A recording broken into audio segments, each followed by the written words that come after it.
भारत में श्री अम्बेडकर नगर से महिला विकास मंच के जिलाध्यक्ष, हमारे जितने भी दर्शक हैं, सारे दर्शकों से ये मेरा सादर प्रणाम। आप लोग कैसे हैं? जितने हमारे माता पिता, हमारे प्यारे भाई बहन हैं, वो लोग कैसे, हमें कमेंट करके बताइएगा।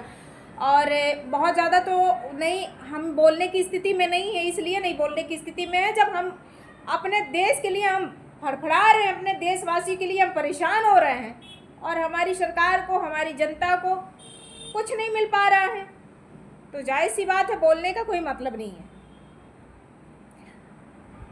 हम यही सुन भी रहे हैं, यही देख रहे हैं, कुछ गांव की माताएं बहनें भी यही चीज़ें कहती हैं। बहुत सारे महिलाएं हमारी हैं, पीड़ित हैं, परेशान हैं, बहुत ज़्यादा परेशान हैं। आप क्षेत्र में निकलिए, आप दिल्ली घूम रहे हैं, आप लखनऊ में घूम रहे हैं, आप शहर में सैर कर रहे हैं, लेकिन जो गांव की गलियों की महिलाएं हैं उनके बारे में आप जानने की कोशिश करिए, उनके बारे में जानने का प्रयास तो करिए कि वो महिलाएं किस दौर से गुजर रही हैं, वो महिलाएं कौन सी पीड़ा से गुजर रही हैं। उन महिलाओं का दर्द कौन सुनेगा? वो थाने जाती हैं, वो लोगों से मदद मांगती हैं, उन्हें कोई मदद नहीं दे रहा है।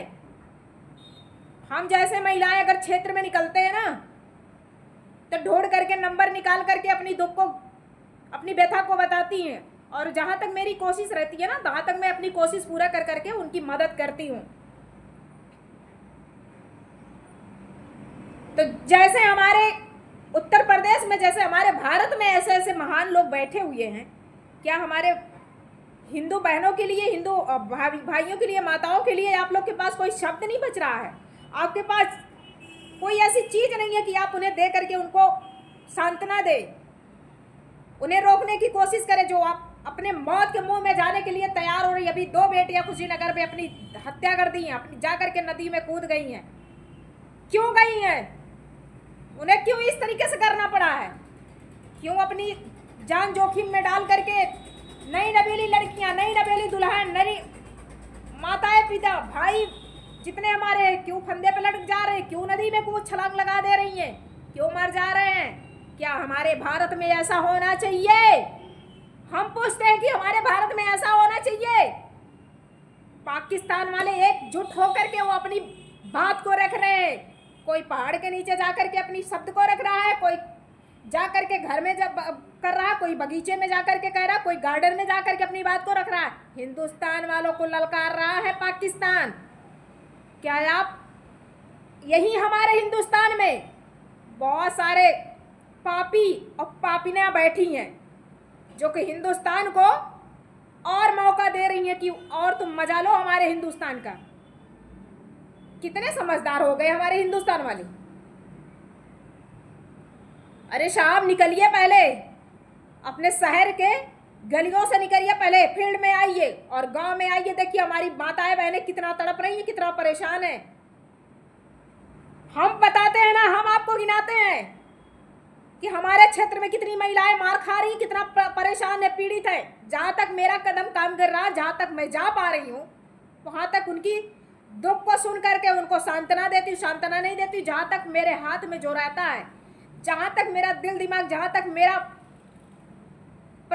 नहीं कहता आदमी कि जहाँ तक मेरी सांसें चलती, मैं वहाँ तक सांस लेती हूँ और प्रयास करती हूँ कि उन्हें मैं जिंदा रखूँ। मैं उन्हें, मेरे पास भगवान उतना दे कि मैं उन लोगों का जो है पालन पोषण करने के लिए मैं तैयार रहूँ, उनको दे सकूँ। क्या आप लोग यही करेंगे?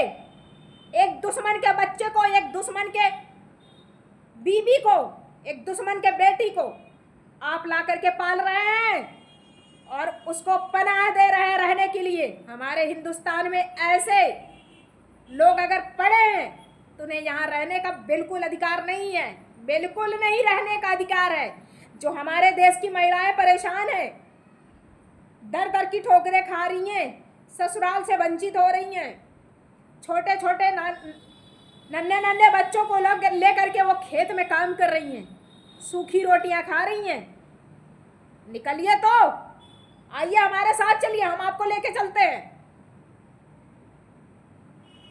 थोड़ा सा कोई पैसा कमा ले रहा है ना, तो हिंदुस्तान में ही एक दुश्मन को, अपने भाईचारों को ही परेशान कर रहा है। लोग मारे जा रहे हैं, पैर तोड़ा जा रहा है, सर फोड़ा जा रहा है, हाथ तोड़े जा रहे हैं। कोशिश हमने किया है वहां तक, और बचाने का काम मैंने किया। घर बैठे मुझे जाने का टाइम नहीं मिलता, लेकिन अगर मेरे पास फ़ोन आ जाते हैं तो उस चीज़ को सोल्यूशन मैं करती हूँ, निकालती हूँ, अधिकारियों तक बात यहीं से घर बैठे पहुँचाती हूँ और उस चीज़ का निस्तारण होता है। लेकिन मैं ये पूछती हूँ कि जैसे सीमा हैदर की बात चल रही है, AP सिंह सर कह रहे हैं, आप सबसे बड़े लॉयर है ना सुप्रीम कोर्ट के, आप कह रहे हैं मैं अपनी प्रॉपर्टी से दूंगा। ये बात सुन करके बहुत बहुत बुरा लगा है, बहुत बुरा लगा है।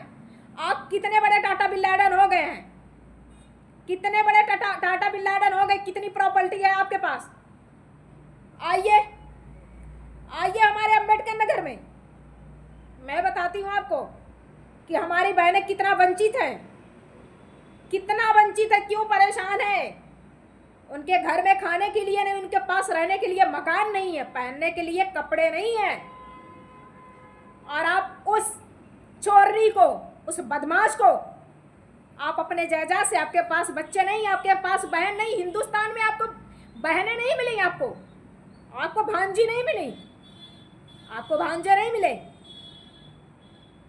हमारे हिंदुस्तान की बेटियों को विधवा बनाया जा रहा है और आप उस दुश्मन को पनाह दे रहे हैं। आप सरकार से बढ़ के हो गए हैं, आप राष्ट्रपति से बढ़ के हो गए हैं, आप हमारे सुप्रीम कोर्ट और हाई कोर्ट के जजों से बढ़ करके हो गए हैं।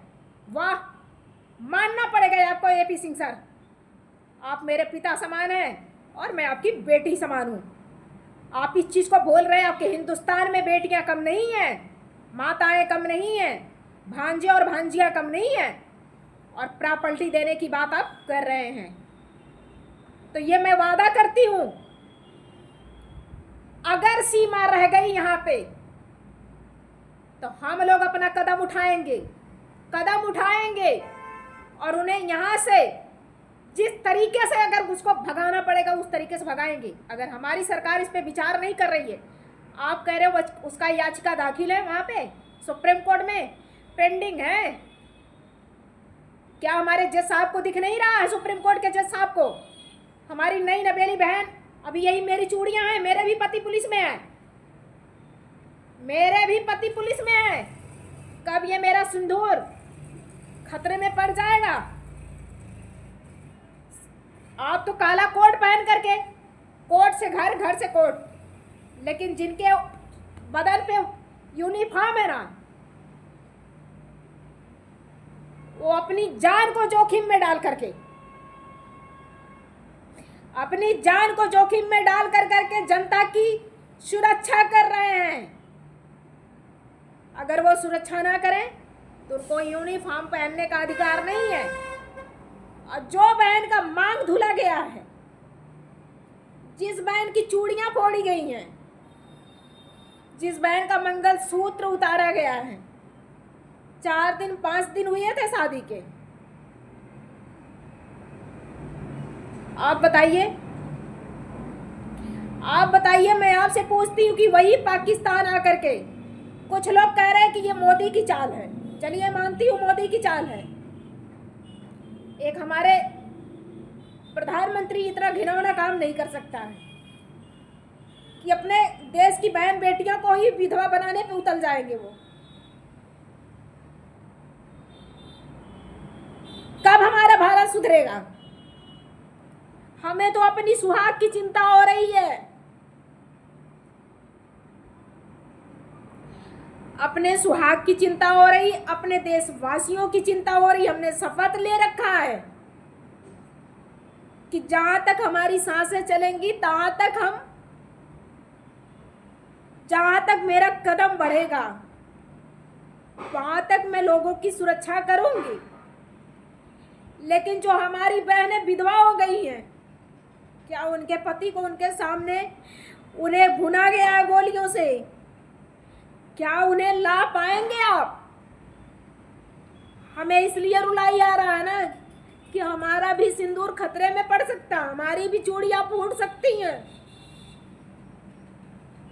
डर बना हुआ है कब पाकिस्तानी हमारे हिंदुस्तान में आ जाए। एक कुतिया को ला करके यहाँ पे लोगों ने, हिंदुस्तान वालों ने उसे पनाह दिया, उसी की वजह से उन्हें उनकी आन बान शान होती है, क्योंकि वो दुश्मन की घर की है, वो इतना ललकार रहा है पाकिस्तान हिंदुस्तान को, लेकिन हिंदुस्तान वालों को समझ में नहीं आ रहा है। चलिए, कुर्बानियां देने के लिए तैयार हैं हम लोग। लास्ट में जाते जाते कह रही हूँ कि मैं श्रीतिमा महिला विकास मंच की जिलाध्यक्ष अम्बेडकर नगर, जहाँ तक मेरा साथ, जहाँ तक मेरी सांसें चलेंगी वहाँ तक लड़ने की क्षमता रखती हूँ। इसके बाद अगर फिर से दोबारा कोई बहन बेटियां अगर विधवा हुई तो ये हिंदुस्तान इसका जिम्मेदार होगा। बाकी वीडियो बहुत लंबा हो रहा है, जैसा होगा कमेंट करके बताइएगा। जय हिंद, जय भारत।